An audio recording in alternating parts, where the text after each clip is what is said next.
ایک آدمی دنیا میں غریب ہے، اب وہ لوگوں سے زکوٰۃ لیتا ہے۔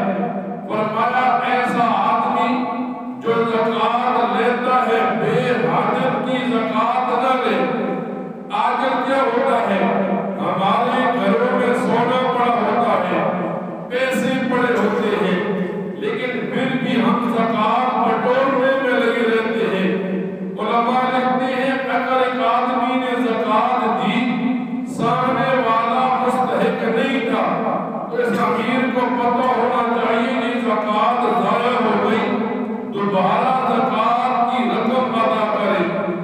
علماء لکھتے ہیں جب کسی غریب کو زکوٰۃ ملے تو وہ آدمی اسے اللہ تعالیٰ کی طرف سے انعام سمجھے۔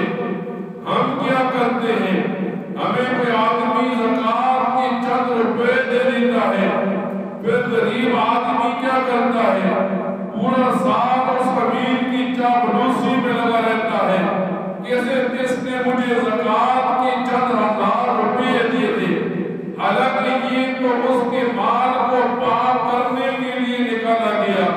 جیسے نماز فرض تھی ویسے زکوٰۃ فرض تھی، اس کے مال کو محفوظ کرنے کے لیے نکالا گیا۔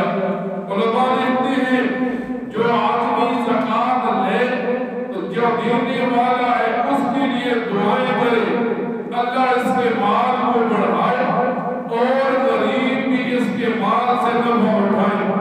پھر علماء لکھتے ہیں ایک آدمی زکوٰۃ لیتا ہے، اس آدمی سے زکوٰۃ نہ لے جس کے بارے میں پتہ ہو اس کے پاس جو مال ہے وہ سود کا ہے، اس کے پاس جو مال ہے حرام کا ہے، اس کے پاس جو مال ہے وہ جوئے کا ہے۔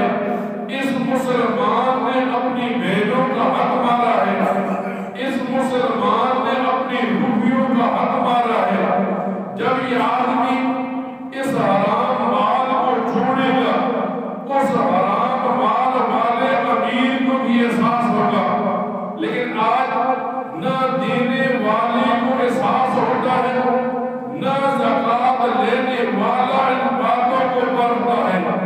بس جس نے بھی چاہے وہ جوئے بات ہو، چاہے وہ سود ہو زکوٰۃ دی، ہم لیتے ہیں اپنے جیب میں ڈال لیتے ہیں، اور جب ہمیں پتہ ہوتا ہے اس کا مال حرام کا ہے، ہم اپنی نسلوں کو جب وہ کھلاتے ہیں تو ہماری نسلیں اس کی وجہ سے تباہ ہو جاتی ہیں۔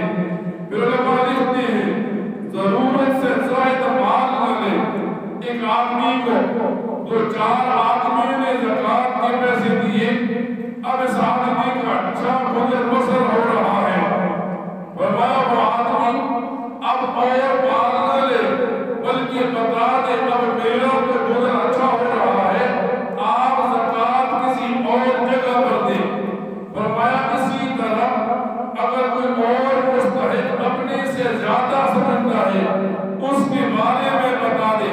ایک آدمی مجھے زکوٰۃ دیتا ہے، میں دیکھتا ہوں مجھ سے کم تر معاشرے میں رہتا ہے، تو میں بتاؤں فلاں آدمی زکوٰۃ کا زیادہ مستحق ہے۔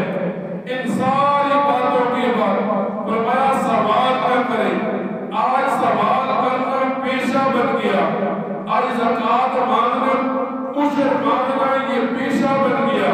اور حدیث کی کتابوں میں آتا ہے نبی کریم صلی اللہ علیہ وسلم فرماتے ہیں جب آدمی دنیا میں سوال کرتا رہا، مانتا رہا، قیامت کے دن یہ سوال کرنے والا اس حال میں کھڑا ہوگا کہ اس کے چہرے پر گوشت نہیں ہوگا، یہ سزا اس سوال کرنے کی ملے گی۔